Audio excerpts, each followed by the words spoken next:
quiere tener un conversatorio con ustedes. Bienvenidos. Maestro César Londoño, que está acompañando al maestro en la mesa.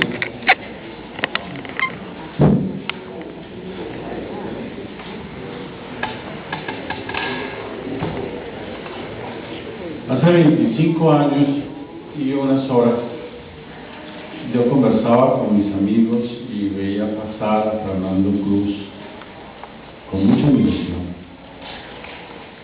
Y hasta me inventé que Fernando Cruz era amigo mío. Conversábamos de distintas cosas, que me consultaban unos asuntos de novelística y de filosofía. Y alguna vez hasta me inventé que habíamos compartido mesa en un congreso de escritores en Medellín. Hoy agradezco la vida y a los organizadores que me permiten realizar esa vieja fantasía. Veíamos pasar a Fernando con mucha admiración porque ya era un prototipo de un señor impecable que dedicaba su vida a la cátedra, al ejercicio de la abogacía, al ejercicio de la literatura, a defender obreros, a defender sindicalistas. Eso que a Fernando le molesta que se hable de estas cosas, pero creo que es muy necesario contarlo, sobre todo en tiempos donde hace tanta falta la solidaridad, en tiempos donde abunda la indiferencia. Creo que conductas y velocidades como la de Fernando Cruz hay que contarlas.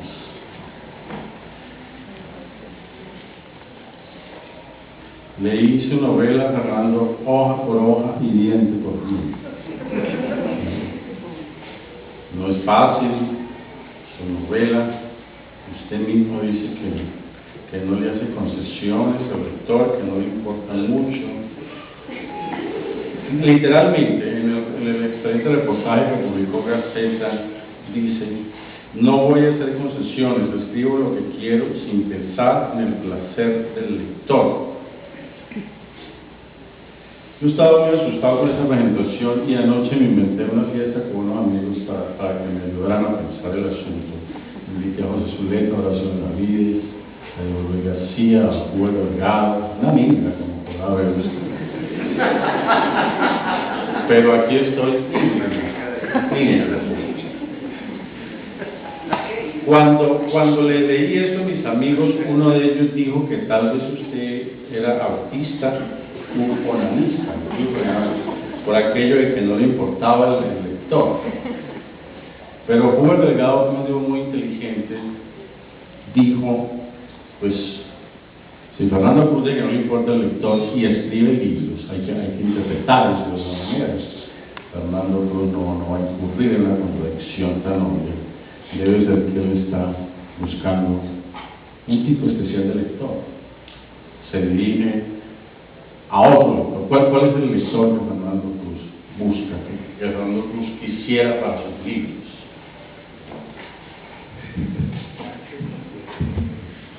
Bueno, ante todo, Julio César, quisiera agradecer tu presencia aquí, porque es un honor. Fui yo incluso quien sugerí tu nombre aquí, porque sabía que ibas a hacer una lectura como debe ser.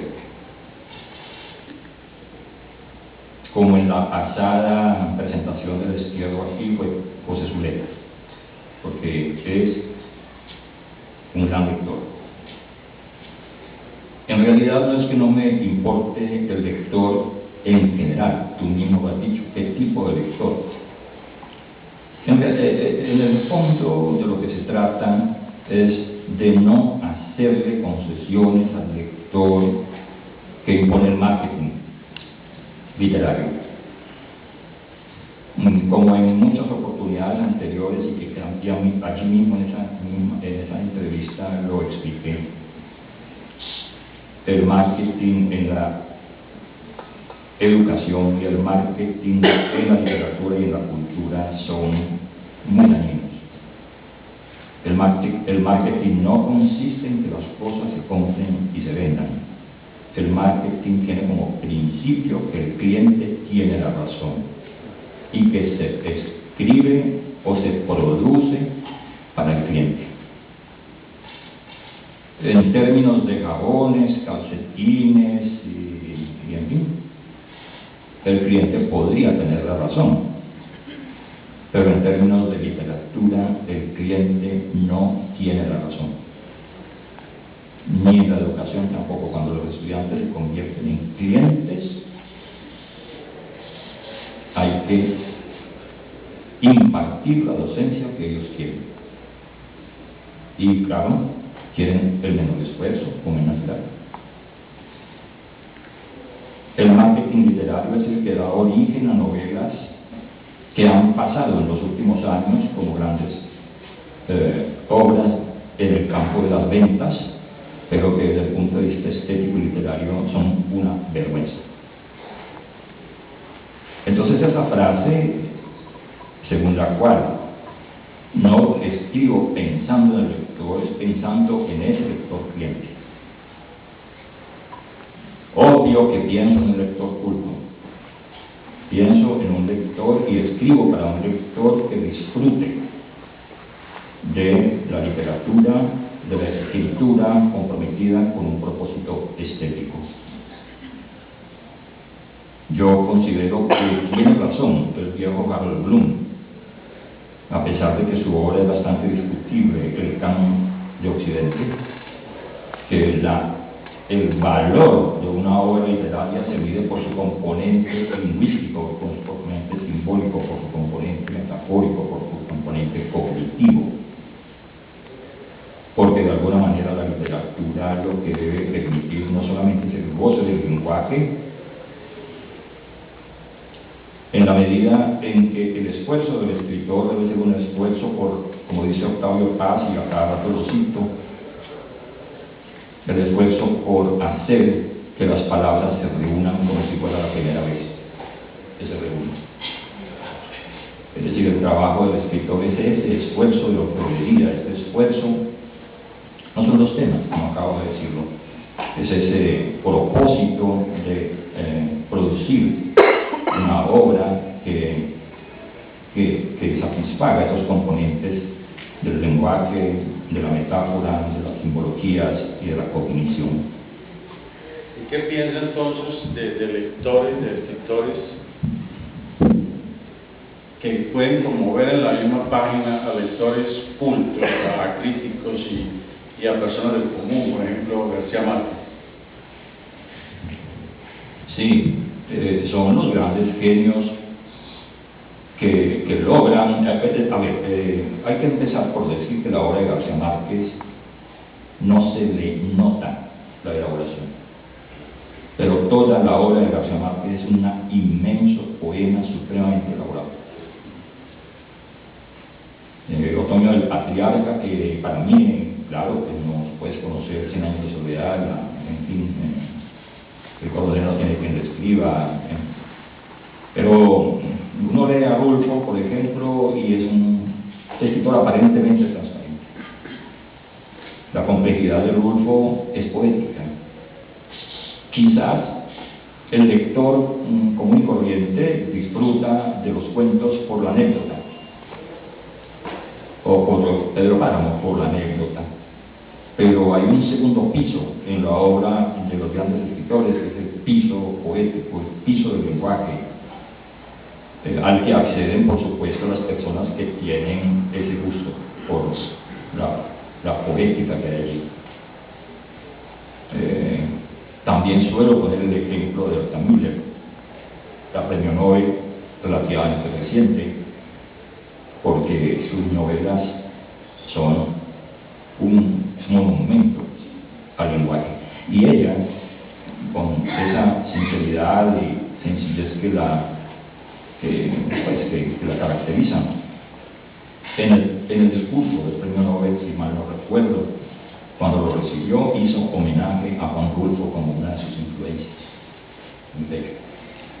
Hay un escritor latinoamericano poco leído, ya a veces olvidado que es Guimarães Rosa, ¿no? Pues que es un monumento a una escritura poética, y también es un autor que ennoblece el lenguaje popular hasta llevarlo a sus máximas expresiones literarias. Entonces, claro, hay autores como Claude Simon, premio Nobel, que es muy difícil de penetrar.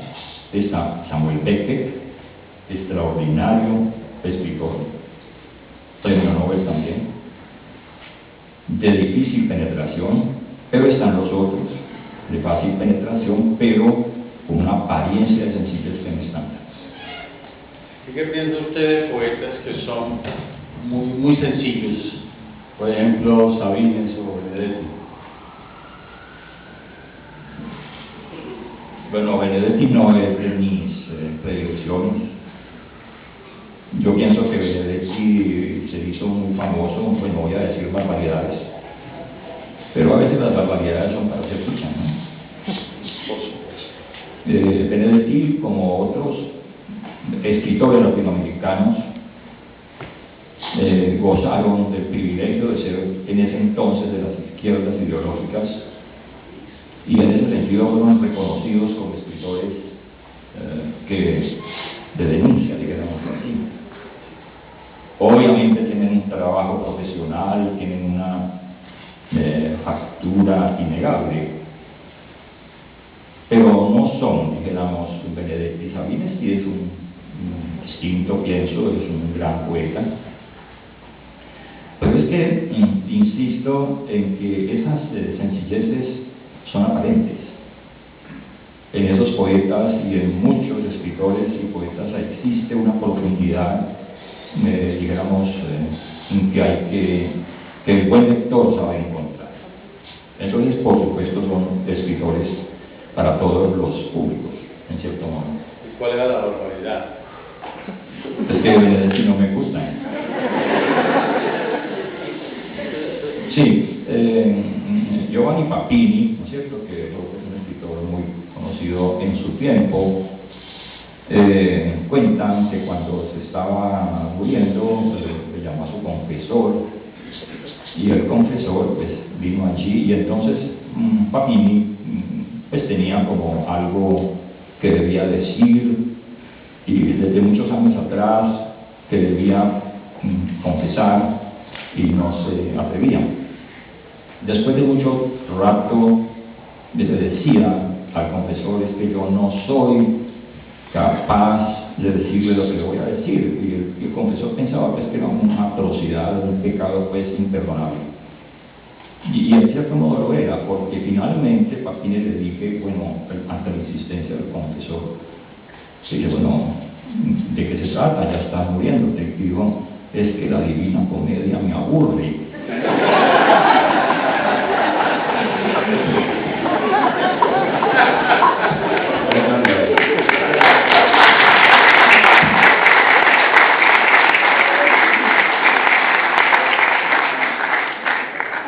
Borges inventó una manera muy bonita de decir cosas como esas. Cuando a él no le gustaba un autor que era muy importante y no quería decir barbaridades, decía: yo he sido indigno de la obra de James Joyce.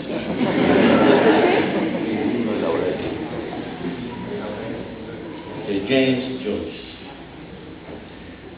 Bueno, Fernando, aquí en esta misma entrevista, donde noto mucho la mano, el buen pulso de Eduardo Delgado, que le robé un título muy hermoso a Eduardo Delgado en estos días.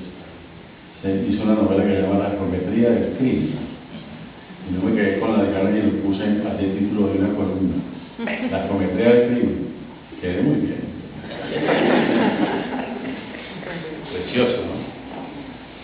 Bueno, dice usted que no le gustan Rosario Tijeras, del cartel de los sapos, sin tetas no hay paraíso. Eso es hablando de narcotráfico, hablando de sexo.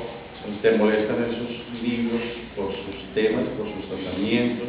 Porque nosotros que está, por ejemplo, Rosario Tijeras, es un libro bien escrito y es un enfoque original del tema del narcotráfico.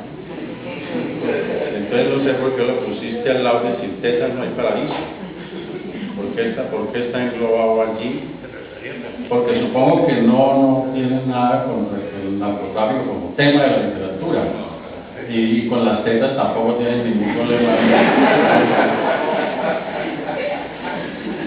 Entonces, ay, César, ¿a qué vinimos?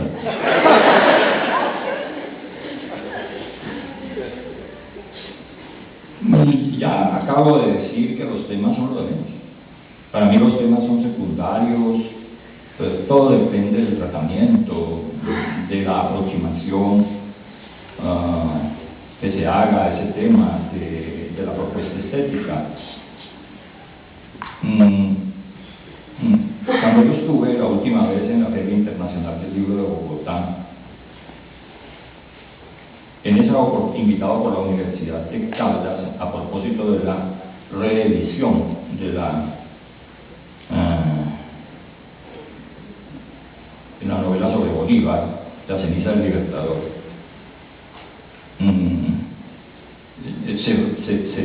se dijo que los éxitos editoriales de esa Feria Internacional del Libro habían sido precisamente el cartel de los sapos.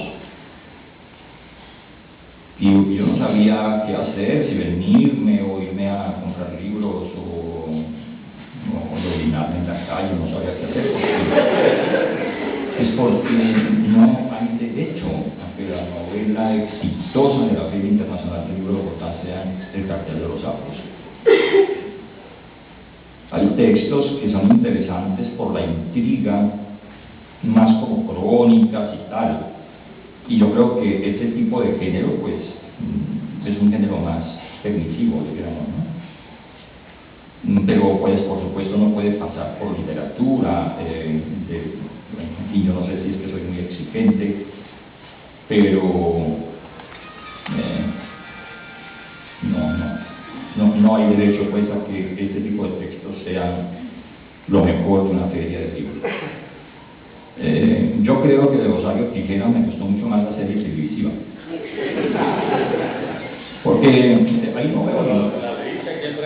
Sí, claro, yo leo mucho a los escritores jóvenes. Jorge Franco, pues es un escritor que he leído, porque además suelo aceptar con mucho agrado ser jurado de concursos de novela y de cuento de escritores jóvenes, porque quiero saber por dónde van las cosas. Y me encuentro con trabajos estupendos, escritores muy jóvenes, en Bucaramanga hace poco, y así. A Gabo le gustó la novela de Jorge Franco. Bueno, ¿qué vamos a hacer?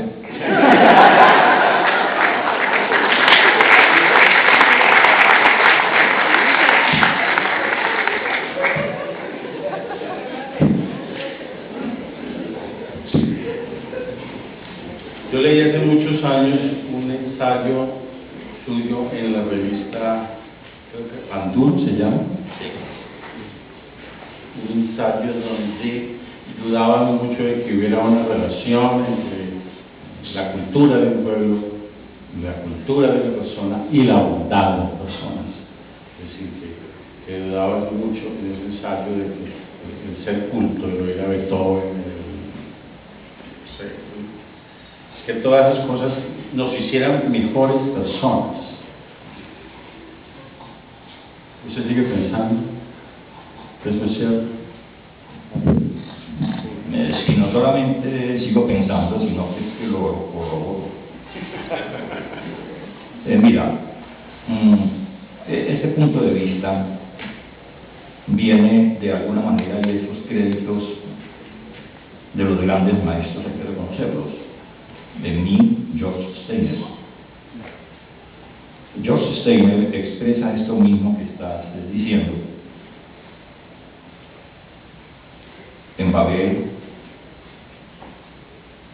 dice: las humanidades no humanizan. Todas estas reflexiones a propósito del genocidio nazi, porque lo ocurrido en Auschwitz y en los campos de concentración nazi con ocasión de la Segunda Guerra Mundial que juego la historia de Occidente e introdujo serias dudas sobre la relación cultura-bondad. Muchos de los oficiales y militares de alta graduación nazis eran cultos. Tú sabes, y tal vez muchos sepan aquí, que la música que ambientaba, la música de fondo que ambientaba los momentos del exterminio, los hornos crematorios, la aplicación del gas Ciclón B, la música de fondo era la de Richard Wagner. Y bueno, todos tenían pinacotecas en sus casas, música clásica, y leían literatura. Y no había relación en ellos, no hubo relación en ellos entre su formación, porque además habían sido muy bien educados en la infancia. Este es un enigma. ¿Cómo es posible que personas de nivel culto, de cierta categoría, pudiesen haber hecho jabones con grasa humana, sillas con pellejo humano, lámparas, caperuzas, como dicen, de pellejo humano? Eso es una cosa que asombra, y por eso, entre otras cosas,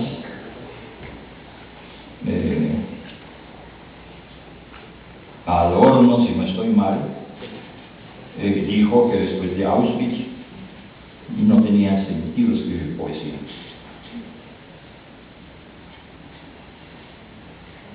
Y de manera paradójica, el único lenguaje que puede aproximar a la barbarie, a lo inefable de esa barbarie, al enigma de esa barbarie, es la poesía. He terminado de leer recientemente una novela de un alemán que se llama Capesius, el farmacéutico de Auschwitz. Esa novela escrita durante 30 años con testimonios de sobrevivientes que reconocieron a Capesius en el campo de exterminio, porque Capesius había sido un farmacéutico en un pueblo alemán y después apareció como oficial nazi, y los prisioneros recurrían a él para ver qué podía hacer por ellos, pero él era absolutamente frío y se había convertido absolutamente en otra persona diferente de lo que ellos habían conocido cuando lo conocieron como farmacéutico. En 2008 se celebró en Córdoba, Argentina, un congreso de psicoanalistas. Obviamente es muy peligroso ir a un congreso de esos. Pero el objeto de la reflexión muy lúcida de todos ellos era el mal. ¿Qué es el tema? ¿Qué es el tema? Porque el mal no ha desaparecido. Después de Auschwitz, ¿cierto? Y de Vietnam. Y todo el siglo XX. Jehová como que era muy malo. No solamente él. Se puede hacer un listado.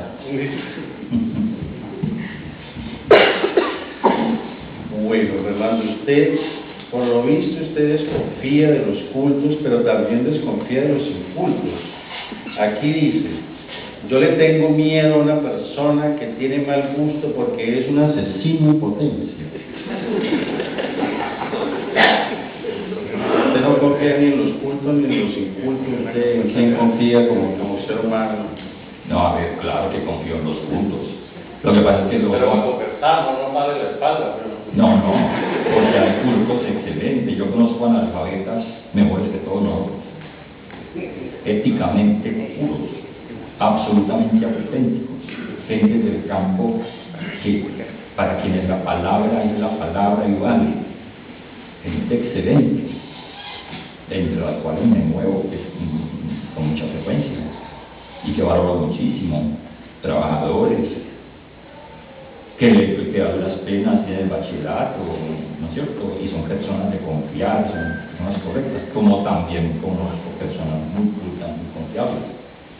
Lo que no se puede, pienso, y eso es lo que estoy diciendo allí, no es que desconfíe de los cultos, sino que no hay una relación necesaria entre la cultura y la bondad. Pero concretamente esta... Y voy al otro punto. Sí. Ahora, por el otro lado, yo no sé, yo he oído, bueno, también es una barbaridad lo que voy a decir. Debo anticiparlo, ¿no?, para que no produzca tanto efecto. El asunto es que este país tiene muchos problemas. Yo creo que pues no hace falta decirlo, ¿no? Andan como hormigas los problemas por todas partes. Uno tiene que andarse como con una fumigadora, una cosa así. Resulta que pues, hay problemas de la barbarie armada de ambos lados, problemas de pobreza, de miseria, de exclusión, problemas de corrupción. Pero nadie habla de un problema inmenso que es el mal gusto. El mal gusto que proviene, porque es que el mal gusto, entre otras cosas, no es natural, no es espontáneo. No, hay gente... No nace con buen gusto. No, al contrario, lo que estoy diciendo es que el mal gusto y el buen gusto son naturales. El gusto se forma, el gusto hace parte de la educación. Y a mí me parece que una educación en las buenas maneras, en el buen gusto, etcétera, es una educación que, pienso, garantiza muchas cosas, porque el mal gusto es decir, del mal gusto a la indecencia, al impudor y a las conductas y a la idiotez moral respecto del juicio de bien y del mal, no hay ningún paso. Ese es otro lío.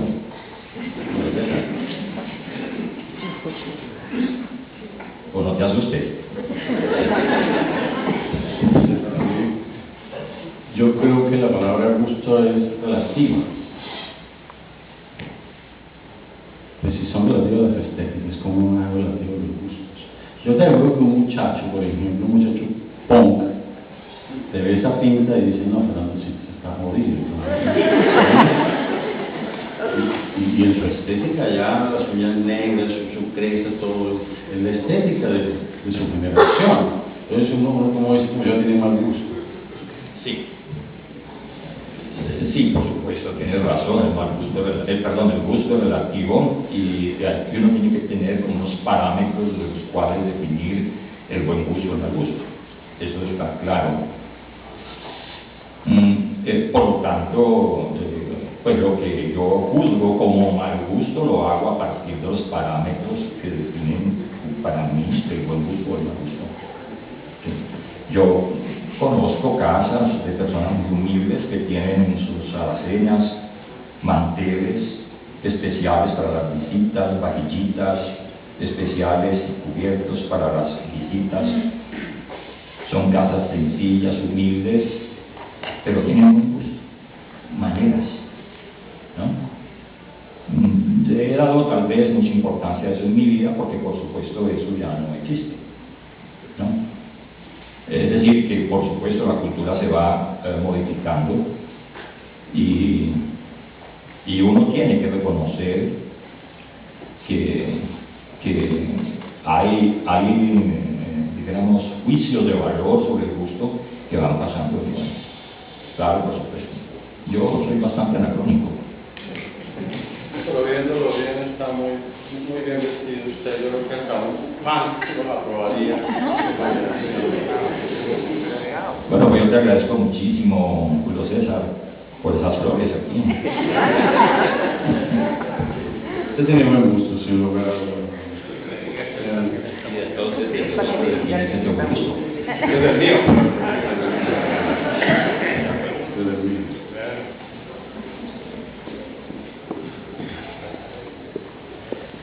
Usted guardó silencio 10 años.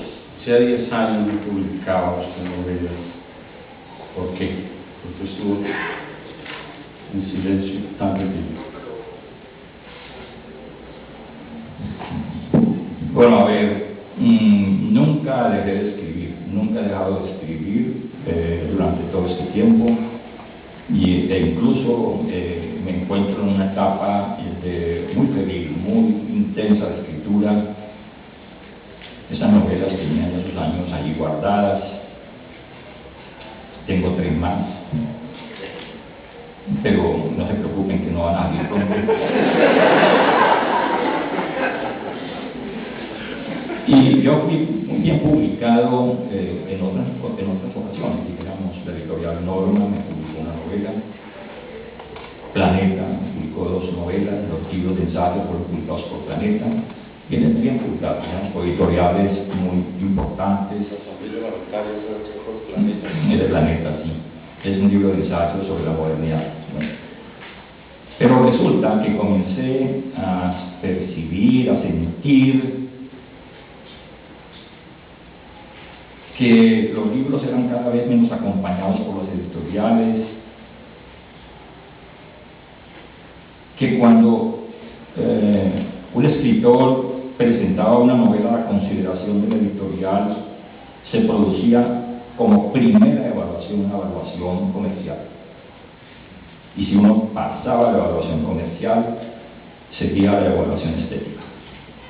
Yo eso lo consideré una afrenta. Y por lo tanto no, claro, porque yo me sé un autor no comercial, porque no es fácil lo que escribo. Entonces decidí silenciarme y bueno, cuando ya estas novelas estaban allí ya como envejeciéndose,